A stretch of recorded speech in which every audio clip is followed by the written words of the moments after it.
beloved in the Lord Jesus Christ, we greet every one of you in the mighty and matchless name of Jesus, our Lord and Savior, and we welcome you again to this time of You Shall Know the Truth and the Truth Shall Set You Free. Yes, beloved, as we are continuing to learn God's truth and we are giving ourselves to study God's Word, God is definitely going to reveal His mysteries and He is going to do mighty things in our lives. As we are expecting God to move in our lives, definitely He is going to move in a mighty way. Very recently we had been studying on the subject spiritual warfare and we have concluded, and since many who were not able to follow throughout the series, they have requested to do this video. I'm doing this video so that every one of you who would like to know on this subject will be able to benefit. This subject is not something that I would call that is everyone's cup of soup, but if you would definitely know the hour that we are living in and you would be able to discern the times that Jesus said that what would happen before His soon coming, this would be the best time that we can actually dig into our spiritual life to recognize the spiritual battle weapons that God has given us to withstand all that is happening in the world. Also to be soul winners at this last minute for the kingdom of God. So before we even start this, I would like to say this would be a big series. I would not be able to finish this in one video, but I will try my level best to take you all into a certain understanding in this first segment, and then later on there will be a few more other videos that will also conclude in the same subject. So if you would be able to just keep an eye onto the videos that we would be uploading in the coming days, and you'll be able to follow this series. And I believe that as you are keenly reading the Word of God and you're studying this, that the Holy Spirit will equip you to be a mighty weapon in His hand for the glory of the Lord Jesus. So as we even start this subject on spiritual warfare, there are certain things that we would have to understand. And first, why is it called spiritual warfare? Why can't it be just as a normal war that we see that is taking place in the world? We see that there are so many countries that they have war amongst themselves, or there are people who are fighting in the same community, the same race or the same caste, or different languages, different colored skin. There are so many wars taking place all over the world. And between all this war, the Bible speaks about a war that is actually taking in another realm, in the spirit realm. So this war is actually a spiritual war which is not visible to our human eye.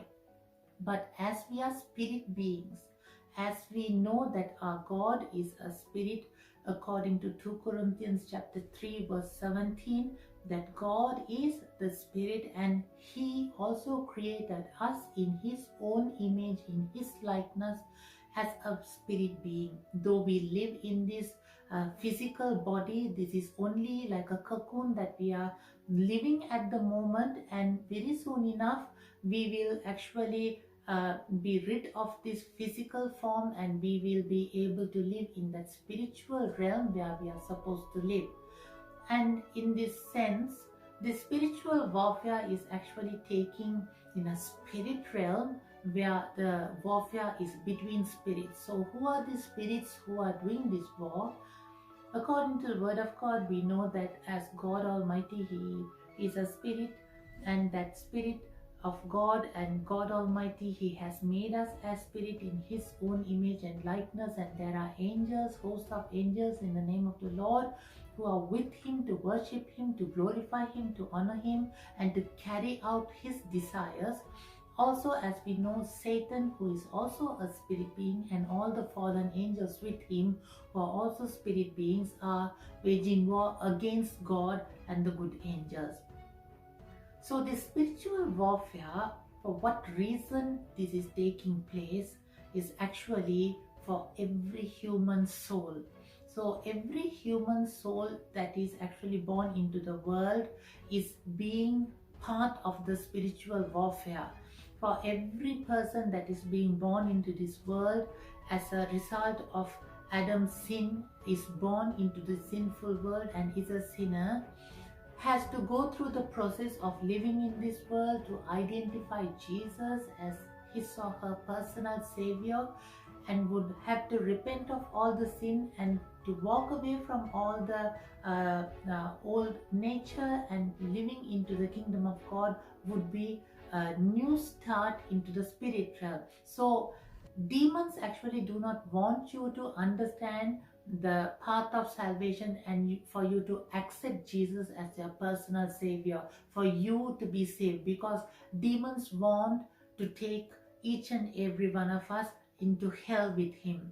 Evil spirits, they day and night, they wage war against us, and they will keep on doing this to some or other to make us sin against God, and that we will lose the opportunity to find God in this life, and that we will also be partakers of hell with Satan. But God, in his goodness and mercy, he is fighting against all evil attacks in this physical life that we are living, to show his goodness, his love, his care, and to show us that he wants us to renounce all these things and to follow him into the kingdom of God. So this spiritual warfare that is happening in the spirit realm is for every human being that is being born into this world. My precious brother, my precious sister, you are really precious in the sight of the Lord. For God made you in his image, in his likeness, and he loves you with all of his being, that he gave his only begotten son Jesus on the cross of Calvary, that you and I, we may be saved and we might recognize ourselves with the Creator God and live in that spirit realm with him in glory.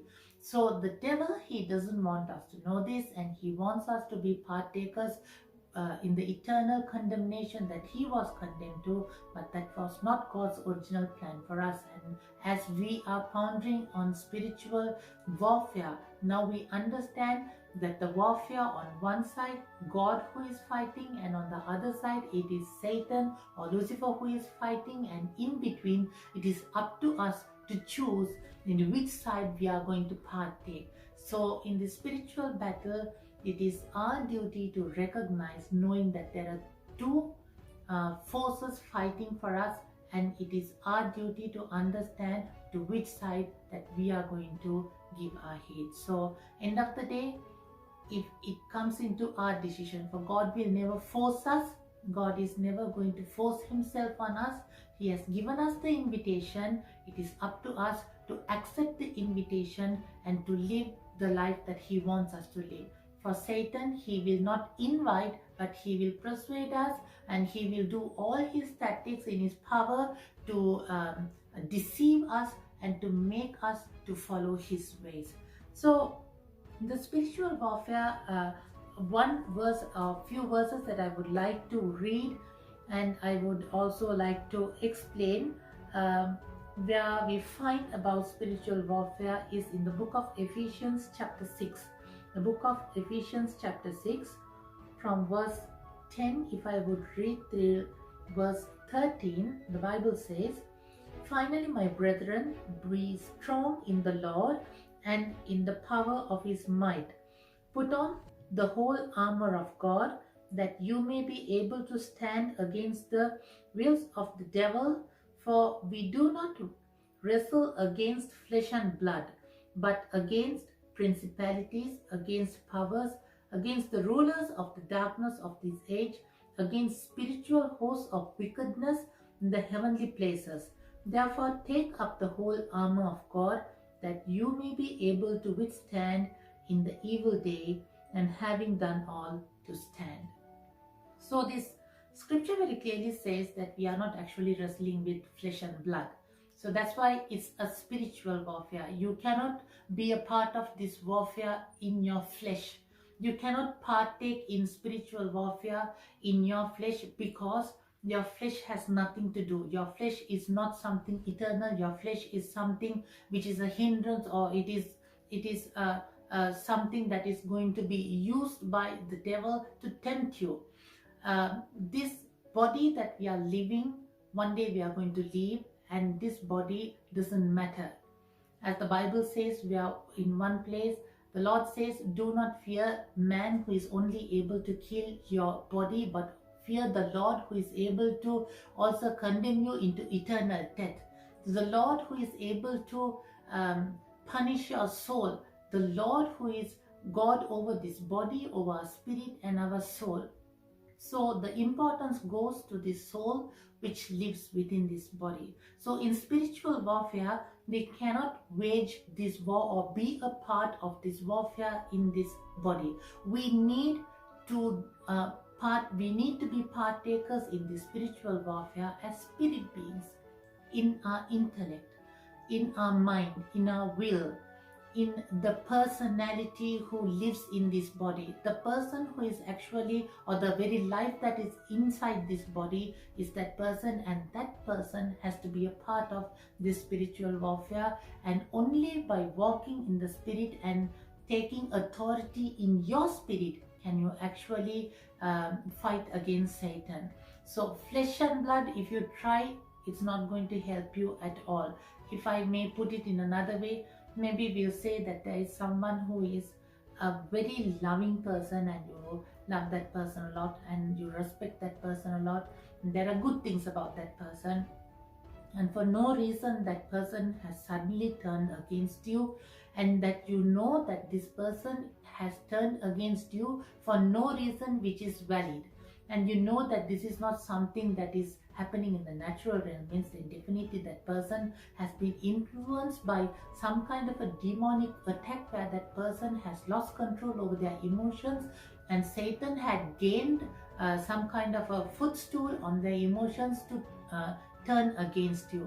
When this happens, when that person is against you, you by reacting to what they are saying will not actually solve that situation. The only way that you can take authority over this situation, for that person to come out of this and for the person to be normal, is to actually address that evil power that is working in them at that time, making them to say such words or to react in such a bad way against you. If you would recognize these evil powers that are working in people's life, and actually the human person that is in between is actually a person who is harmless, who is not able to do anything, and they are not in their own power.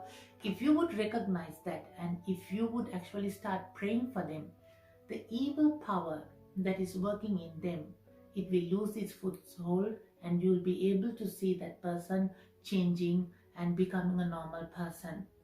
This is something that you and I can do, as we know that every person's emotions are actually in their own power to control. I can choose to be angry, I can choose to be calm. I can choose to overreact, and I can choose to be a very peaceful person.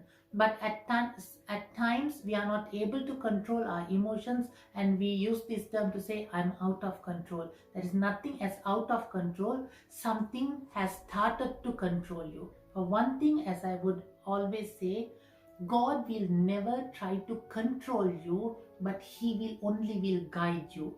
But Satan will always try to control you, and he is a person who will manipulate you, try to give you bad influence. And if you would recognize this, you will be able to address this specifically and pray for people for their deliverance, for them to come out of this, and you could definitely see that they will be a new person when you start praying for them. So when spiritual warfare, as we have read in this scripture, we are not going to fight this battle with flesh and blood. We have to fight this battle in the spirit.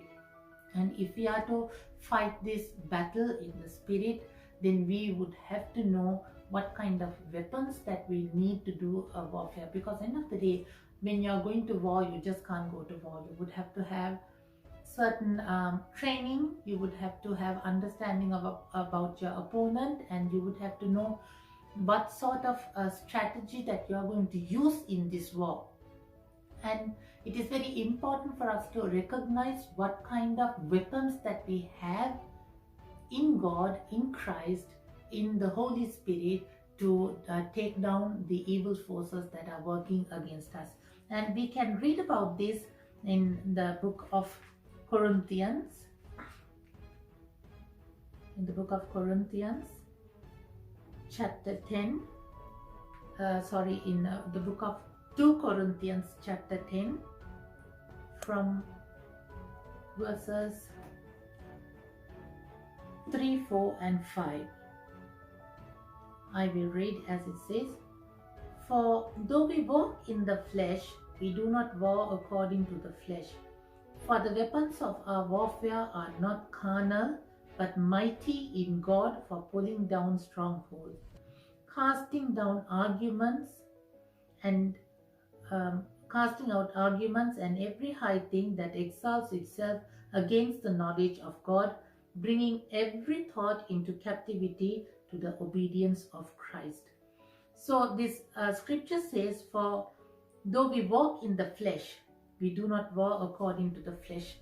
As I said earlier, this is spiritual warfare, and you cannot do this warfare in the flesh. You would have to war in the spirit. And the fourth verse says, "For the weapons of our warfare are not carnal, but mighty in God for pulling down strongholds, casting down arguments and every high thing that exalts itself against the knowledge of God, bringing every thought into captivity to the obedience of Christ." So these are not carnal warfare weapons that we have, but these are spiritual warfare weapons. And if you would see, it very clearly says in the 5th verse that it will cast down arguments and every high thing that exalts itself against the knowledge of God, bringing every thought into captivity to the obedience of Christ. So this addresses about emotions, about thoughts, about actions that is actually a byproduct of all the things that it's working inside in our spirits. And that's why we need to wage war or do this warfare on our knees in prayer. And we would have to understand more about prayer in spiritual warfare, about the weapons that God has given us. And these are things that we are going to go into more deeper in the coming days. But I would like to address another important point in point form, and I would like you all to actually read this in your personal time of meditation. That is it possible for everyone to be in spiritual warfare? Can everyone be a part of spiritual warfare? If you would ask me, I can honestly say, if you can identify yourself to the knowledge of Christ, and if you would want to see others being set free, and if you would want to see Satan's kingdom being pulled down, and if you would want to see more souls being added into the kingdom of God, it is up to you totally to be a part in the Lord's army. But there are certain things that the Lord requires in you for you to be a part of this spiritual warfare, and there are also certain things that should be in you in order for you to be a part of this spiritual warfare. I'm just going to outline few things. I'm not going to read the scriptures, but I would encourage you to read the scriptures on your own. So this I would give a heading to say, who can serve in the army of the Lord?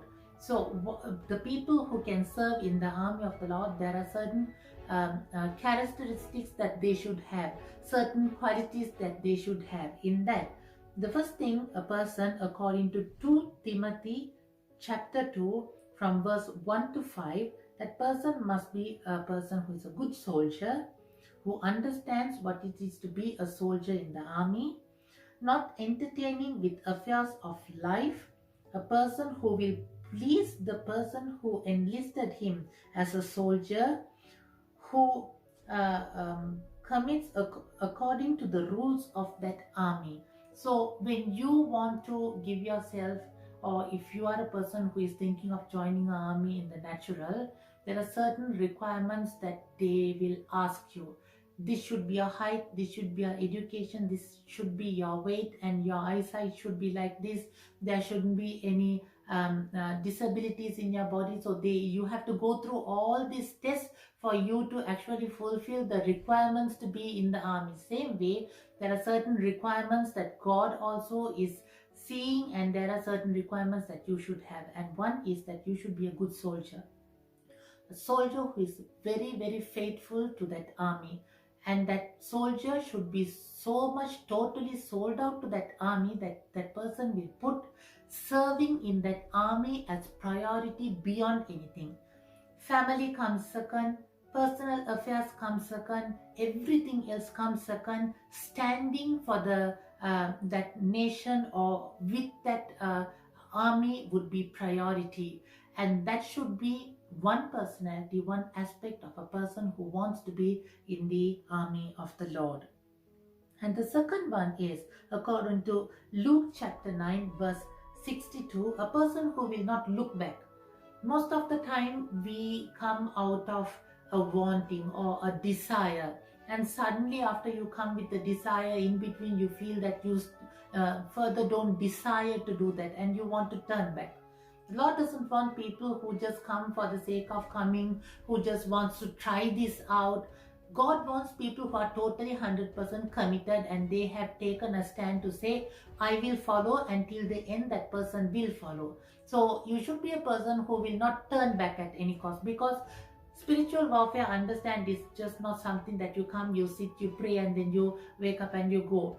It is actually warfare, physically, spiritually, and in all sense. You will definitely feel that the tense atmosphere of a spiritual battleground, and you should be ready to experience this. And if you are ready, you should have that commitment to join in the army of the Lord. And number 3, according to 1 Samuel chapter 3 from verses 1 to 10, you should be a person who is available to the Lord when the Lord wants. You shouldn't be a person who is telling like, oh, I'm a little bit busy now, Lord, I will come a little later. Or you shouldn't be like, can I just finish this and come? If the Lord requests you to come and do something for Him at a certain time, whatever you're doing, you should be able to put it at that time and obey to the voice of the Lord and carry out what the Lord wants you to do. And that obedience and that availability when the Lord requires you is something that you should always have as a person who wants to serve in the army of the Lord. And fourthly, Genesis chapter 6 verse 22, a person who is willing to totally obey the Lord at all times, total obedience. Obedience is something that is not that you take a minute to think what was said and you analyze and then you try to come out with like, okay, I can do like this, I can do like that, maybe I will do it like this, maybe I will do it like that. No. Obedience is as it is said, without even a shadow of doubt. Next minute you just execute what was said. That obedience is something that the Lord is seeking with people who are willing to be soldiers in His spiritual warfare. God wants to execute His purpose and His plan in this world. For that, what we have to do is be totally obedient to the Lord at all times, for Him to fulfill His desire, His will in this world through us. And as we are willing to completely trust the Lord and believe and walk in His Spirit to bring glory and honor to the Lord in everything that He does, I believe that God will definitely give mighty victories as we fight for the Lord. The Lord is going to do even greater things.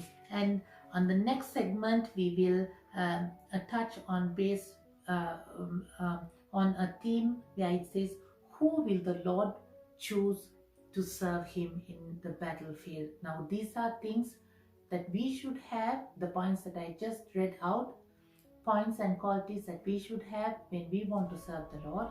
And there are also requirements that God will seek in a person. And the next thing that we are going to see in the next segment is the Lord whom He is going to actually choose to serve in His army. So I'm going to leave with these words for today, and let us pray and ask God to give us divine guidance and understanding to know about spiritual warfare as we are standing in between good and evil. And heaven is waiting for souls to be added into the kingdom of God. and hell is waiting to devour these helpless souls, to be taken into eternal condemnation with them. And we are here with the knowledge of Christ, knowing what is happening, and it is our duty to pray for the lost souls that they will be saved. And as God has called us to be in this spiritual warfare, let us take this opportunity and stand with the Lord and see being souls being born into the kingdom of God. Let us bow our heads and pray. Father God, we thank you for this opportunity that we are able to understand things that is being said in your word, oh Father, regarding spiritual warfare. And as we are trying to learn, oh Father, and as we want to understand more, may your Holy Spirit help us to go deep and to understand and to bring glory and honor to your holy name forevermore, Father. End of the day, O Lord Jesus, it is not about me, it is not about anyone else, but it is always about you and you alone. We give you the praise, we give you the glory, and we give you the honor forevermore. You alone are worthy of all praise, glory, and honor. In Jesus' mighty name we pray. Amen and amen. May the good Lord bless you all.